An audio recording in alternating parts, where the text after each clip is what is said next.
प्रतिनिधित्व जमावं.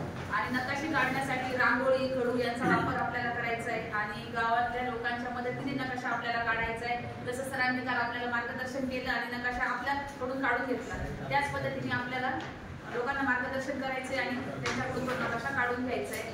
नकाशा काढताना सगळ्यात आधी आपल्याला नकाशाची दिशा ठरवायची, उत्तर दिशा. उत्तर दिशा ठरवल्यानंतर एक चौकोन आखून घ्यायचा आहे आणि त्यामध्ये सगळ्यात आधी रस्ते, गावातले मुख्य रस्ते, उपरस्ते, शिवारात जाणारे रस्ते आखायचे आहेत.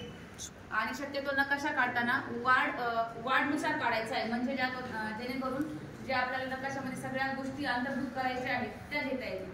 सगळ्या गोष्टी म्हणजे गावातल्या पायाभूत सुविधा त्यामध्ये दर्शवायच्या आहेत, जशा की PSC असेल, अंगणवाडी असेल, पोस्ट ऑफिस असेल, शाळा असेल आणि त्यानंतर बँक असेल, सहकारी सोसायटी असेल, ग्रामपंचायत असेल, पाण्याची टाकी असेल. या सगळ्या गोष्टी आपल्याला आधी मार्क करायच्या आहेत, काढायच्या आहेत आणि त्यानंतर वार्डनुसार जे 6 घटक आपल्याला सरांनी सांगितले त्या 6 घटकानुसार आपल्याला नंतरची वाचून दाखवाल. ते 6 घटक वाचून दाखवाल.